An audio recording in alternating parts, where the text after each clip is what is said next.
E o Pacheco nessa história?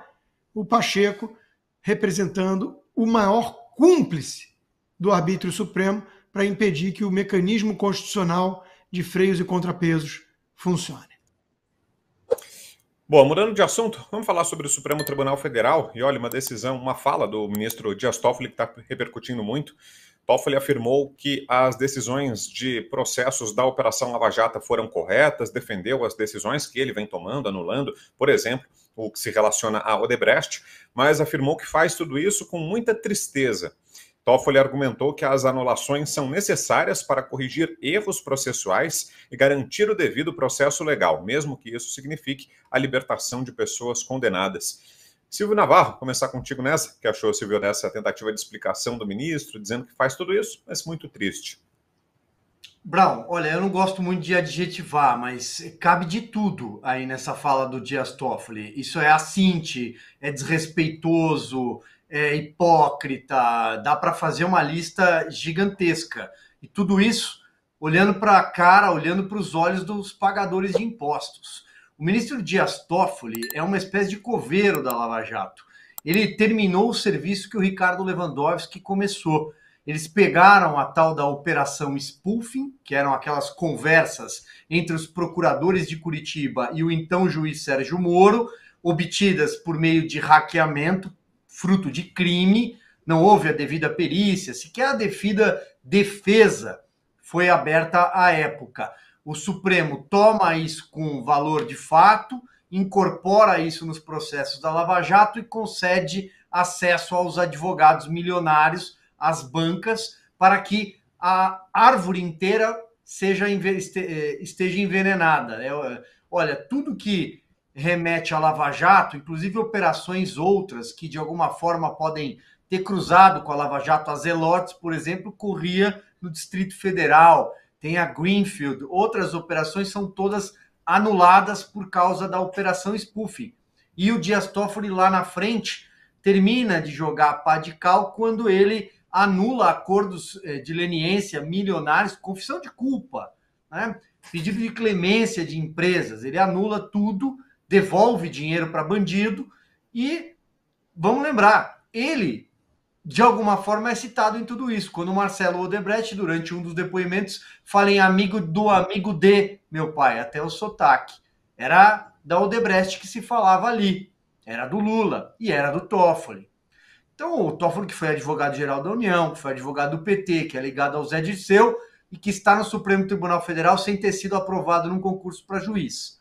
Mas, só para finalizar aqui, ele termina o serviço do Ricardo Lewandowski, principalmente quando da destruição daqueles sistemas que eram operados na Suíça, o Drozes e o MyWebDB, que eram os sistemas onde estavam as planilhas de propina da Odebrecht. Até doleiro tinha acesso a essa operação, a essas planilhas, e foi onde o Brasil conheceu aqueles apelidos famosos de alguns políticos, não só do PT, não, mas de todos os satélites desse maior esquema de corrupção já armado na República Brasileira. Então, o Toffoli dizer que fica muito triste porque entende que houve algum erro de conduta dos investigadores ou do então juiz da Lava Jato, mas e quem roubou? Como é que fica nessa história? Eu acho que esse revisionismo não faz bem para o Brasil e o Dias Toffoli seguramente ele é um cumpridor de ordens ali. Ele é um funcionário do PT de toga. Você, Fabi? Olha, esse deboche, essa chacota, né, esse tom, deveria ter realmente estampado, né? Não use esse tom comigo, porque é assim que continua a justiça brasileira. Ele fala lá, em outras coisas, que ele fala, eu não apreciei, eu não dei todos os pedidos, eu neguei alguns. Deve ser muito triste, deve ser muito chato. Tem investigações, condenações, prisões de amigos, né, Toffoli? Ai, que tristeza. Nossa, como é triste anular tudo isso. Anulou com base no quê? Com base no poder que o próprio Supremo se coloca diante de si, né? Não tem nem mais o que falar. E o que o Silvio colocou é verdade. Ele é um menino de recado.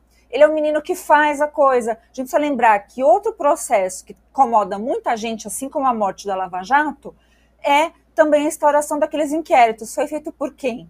Portaria do senhor Toffoli, que nomeou o senhor Alexandre de Moraes. Então, quando precisa fazer essas coisas assim desse jeito, é o Toffoli. E aí, né, como bom ex-advogado do PT, ele tem nessa comoção muito artificial de falar: ai, que tristeza, meus amigos agora, né, vai ser muito triste comer lagosta na casa dos meus amigos, vai ser muito triste eu ter que viajar para a Itália para fazer palestrinha, né, muito triste, ah, que tristeza que tá a sua, né, Toffoli. Fala, Salles. Eu acho que a constatação de que o Poder Judiciário brasileiro hoje é um dos grandes geradores de escândalos para quem se fica indignado não é um exagero. Veja, hoje no jornal, não sei se hoje ou ontem, tem uma notícia de que um desembargador convidou não sei quantos colegas do Tribunal de Justiça de São Paulo para ir para um evento, né, um hotel, um evento, parece, pagos por uma entidade que promove assuntos jurídicos, a conciliação jurídica, cujos associados e patrocinadores são empresas que têm causas justamente com esses juízes que foram convidados para comparecer no evento. Quer dizer, perdeu-se completamente o pudor. Eu me lembro quando eu era estagiário de direito, eu era aluno lá atrás, nos anos 90, até alguns amigos meus cujos pais eram juízes, desembargadores e tudo, você não via magistrado brasileiro em evento social nenhum. O juiz no interior, numa comarca do interior, era aquele cara recatado, que não ia nas festas da cidade, que não ia a jantares na casa do prefeito, não ia em nada. Os desembargadores também não frequentavam nada, praticamente não iam a clubes. Por quê? Justamente para você manter, né, a sua distância de eventuais partes em processo. Hoje em dia, isso inverteu completamente. Você pega evento, e é engraçado que é tudo no exterior, né? É tudo no exterior. Vai discutir Brasil em Nova York, vai discutir Brasil em Londres, vai discutir Brasil em Roma, vai discutir Brasil não sei aonde. Aí senta julgadores com julgados, né? Com partes. Quer dizer, isso é um absurdo que não tem tamanho. Não é possível que a sociedade brasileira não enxergue isso e não fique indignado com esse tipo de coisa. Então, essa atitude de revisionismo da Lava Jato, ela é talvez a mais grave, mas é uma dentre outras manifestações de desconformidade com o próprio papel, né, da atividade judicante, da magistratura. Você ter um sistema judicial e jurídico tão engajado, tão comprometido, tão comercializado no sentido de envolvido em atividades de patrocinadores, de viagens, de hotéis. Você pega, essa semana eu vi lá a viagem do Lead Londres, eu acho o Lead Lisboa, um desses aí qualquer. Pô, é só assim, Four Seasons de não sei aonde, aí tem a companhia aérea, todo mundo de primeira classe, aí não sei o que. Isso é um escárnio, desculpa. Aqui tem até, eu não sou fã do Fachin, enfim, obviamente, razões óbvias, acho que nenhum de nós aqui do ponto de vista ideológico, mas ele pelo menos é um ministro que não vai a nada, ponto. Nada. É convidado, etc, não vai a nada. Nada. Não dá palestra em local remunerado, não viaja nesses encontros internacionais, não faz não sei o quê. Por quê? Porque, do contrário, você está, de certa forma, criando um ambiente para que esse tipo de decisão absurda aconteça. Então, assim, isso reflete, agora dando um passo atrás, isso reflete um problema moral, não só do judiciário e do meio jurídico, isso é um problema moral da sociedade brasileira. Eu já disse isso aqui. Em países sérios, os caras são pegos fazendo mutreta, banqueiro, dono de corretora de valores, dono de seguradora, o Zedemar Cid Ferreira da vida e tal. O cara é expulso de todos os clubes. O cara é expulso do condomínio onde ele mora. Os filhos do cara têm que mudar de escola de vergonha. Aqui no Brasil não acontece nada. Aqui o cara é pego fazendo um monte de mutreta e segue a vida como se nada tivesse acontecendo. Isso é um absurdo que não tem tamanho. E, portanto, quando a gente bate aqui no centrão corrupto, quando a gente bate aqui em alianças indevidas, quando a gente bate aqui com companhias indevidas, é justamente por isso que, olha, eu não entrei na vida pública para andar de mão dada com vagabundo. Então, eu acho que é isso um pouco, esse choque, essa postura, a sociedade brasileira precisa ter. E olha, falando desse ambiente aí de perda de credibilidade do judiciário, antes de passar para o Consta, deixa eu só mostrar aqui uma imagem que tivemos ontem à noite em Brasília, no jogo da seleção brasileira. O Brasil jogou lá no estádio Mané Garrincha, em Brasília, e quem estava nas arquibancadas eram ministros do Supremo Tribunal Federal e o deputado Nicolas Ferreira. Aí pode colocar, Cláudio, por favor, os prints aí do Nicolas, as postagens que fez o Nicolas, ele falando, olha aí o juiz, deixa eu abrir aqui no celular, que na tela eu não consigo ler nada do que está escrito. Deixa eu abrir aqui no celular. Mas ele ironizando ali o juiz do jogo, né, e na sequência ele faz um segundo post. Pode passar já, Cláudio. Agora faz mais sentido o post anterior. Eliminatórias da Copa, ministros do STF assistem a partida em camarote no Mané Garrincha. E aí a foto do camarote lá com Gilmar Mendes, Flávio Dino e Alexandre de Moraes. É isso, né, Consta? Os nossos juízes tendo essa recepção. E, por outro lado, o Nicolas foi ovacionado, né? Quando a torcida o reconheceu ali na arquibancada, foi recebido calorosamente. Jorge Messias ali do lado dos ministros do Supremo, né? As instituições estão funcionando perfeitamente no Brasil.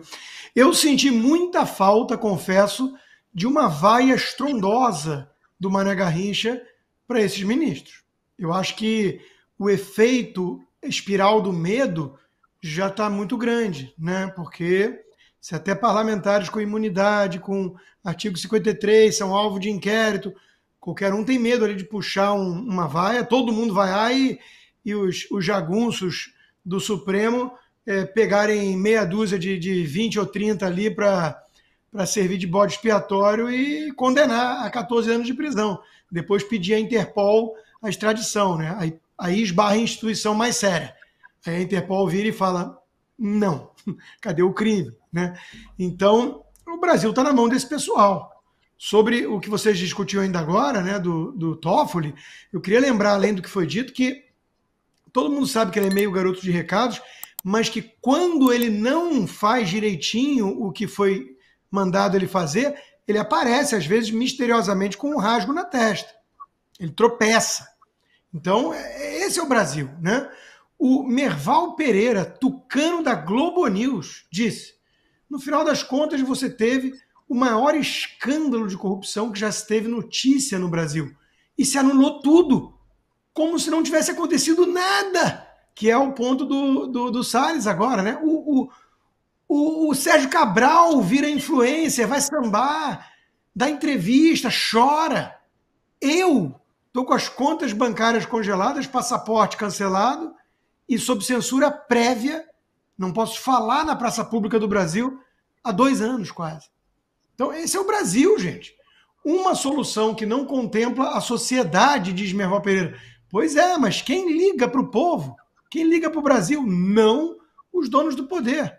Não essa gente que vive numa bolha cercada de segurança, de carro blindado, de lagosta, e dane-se o povo. E depois ainda vai lá, porque dão muita entrevista, vai lá e diz: não, a maioria silenciosa apoia o nosso trabalho. Primeiro que não devia ser realmente tão relevante se eles estivessem cumprindo a missão nobre de ser guardião da Constituição. Eles estão lá para fazer valer a Constituição e não para ser popular. Isso é um ponto. Mas, se eles estão ligando para a popularidade, e estão, porque dão entrevista até para programa voltado para povão e entretenimento na Globo, né? Sei lá, na Maria Braga, né? Vão lá falar com o papagaio, não sei se ainda existe esse troço, mas o ponto é o seguinte, né? Faz o teste, dá uma caminhada sem segurança na Avenida Paulista, vamos lá, vai no estádio e joga o holofote, avisa que está ali, né? Então, de novo, Brown, o povo brasileiro sabe muito bem quem é o verdadeiro algoz da nossa democracia. Veja que hoje o editorial do Estadão diz: tá difícil defender o STF. E a gente reconhece o empenho do Estadão, né? Porque chama de vendetta quando o Congresso tenta impor alguma contenção. E depois, no mesmo editorial de hoje, diz: Não, a autocontenção seria o ideal. Pô, se depender desses tucanos, o Brasil vira Venezuela, eles falando assim, não, vamos ver se o Maduro escuta o apelo da ONU. Né? Esse é o nível dos nossos tucanos do Estadão. Esquizofrênicos, inclusive. Tem o dia do Dr. Jekyll e o dia do Mr. Hyde, né? Porque cada hora é uma coisa. Agora, até o New York Times, gente, jornal de esquerda, reportagem assinada pelo Jack Nickas, diz o seguinte, para fechar minha longa fala.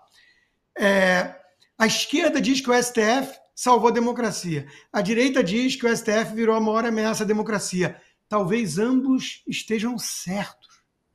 Porra, o New York Times está concedendo o benefício da dúvida à afirmação da turma da direita de que o STF virou a maior ameaça à democracia.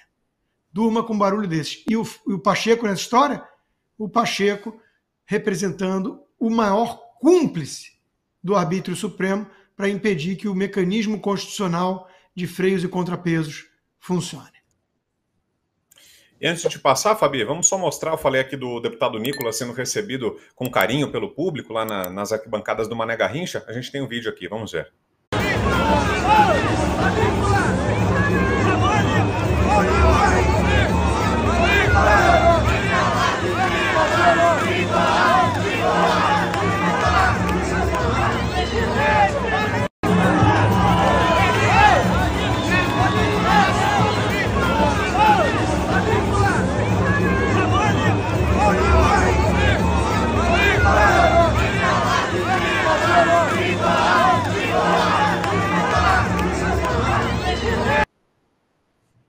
Que cena, hein, Fabi? Contraste entre a arquibancada e o camarote, né? Olha, essa cena me lembrou muito na época de Roma, esses filmes de Hollywood mesmo, né, de gladiador, onde se faz um joinha, né? Tava mais ou menos assim, o Alexandre de Moraes estava lá, mais alto, olhando, e estava vendo toda aquela movimentação popular genuína e só esperando para fazer assim ou assim. Então, eu dobraria as orações, viu, Nicolas? Porque pelo menos inveja ali deve ter sido algo assim absurdo, né? Como é triste, aliás, como deve ser triste ter que ver um jovem que só fala verdades, que alguém ainda que carrega nessa bandeira de Cristo, cristianismo, bem característica dessa época dos gladiadores, né? Que queriam realmente, tinha essa perseguição também aos cristãos e etc. Então, é muito interessante ver essa cena.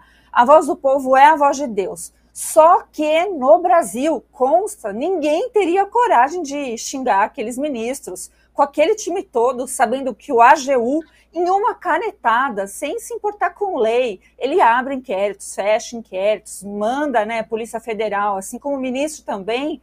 E outra coisa, eles têm tantos seguranças que eu também não sei se eles não têm aqueles seguranças à paisana, só esperando alguém falar um A para seguranças cair em cima. Bem coisa de imperador romano, né, que realmente não aceitava. A diferença é que a gente só não tem leões ali e sangue, mas todo o restante nós temos. É isso que o Brasil está permitindo, esse espetáculo, né, de terror, de barbárie, onde não é o império da lei que está sendo colocado aí em xeque por todo mundo. Esse já caiu, né? O império se chama...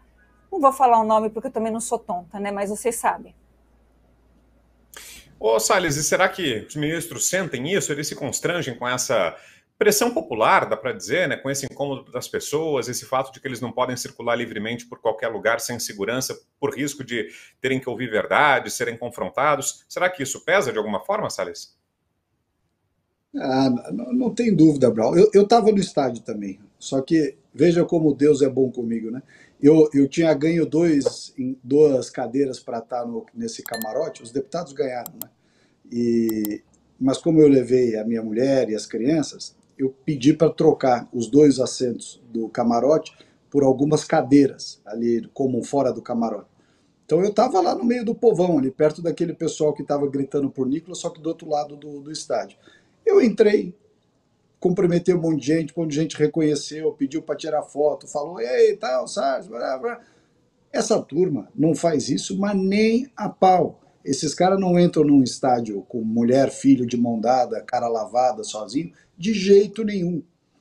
E é uma situação triste. Eu me lembro quando aquele rapaz ofendeu lá o Zanin no banheiro do aeroporto, gravou aquele vídeo dizendo isso, aquilo.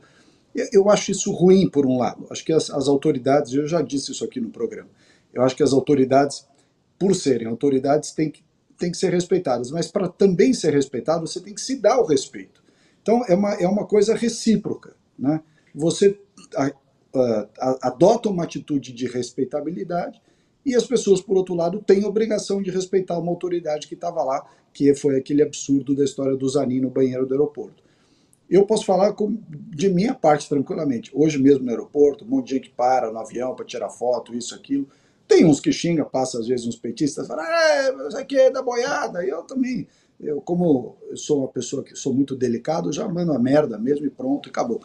Mas eu tenho a tranquilidade de poder andar na rua, de poder ir no estádio. Eu estava lá no estádio ontem com a minha família, né? Então, é isso aí, faz parte. Acho que eles, infelizmente, cavaram uma situação que eles próprios não podem andar em lugar nenhum. Nem lá fora, nem no exterior, né? Nem em Lisboa, nem em Nova York, nem não sei aonde. Encontrou brasileiro lá fora, os caras vão em cima. Por isso que eu tenho defendido, só para me alongar um pouco aqui um segundinho, por isso que eu tenho defendido para outros deputados, para outros senadores que têm ligação com o governo atual e com o pessoal das altas cortes, eu tenho dito o seguinte, olha, façam a anistia, promovam a anistia. A anistia vai distensionar, o país precisa distensionar.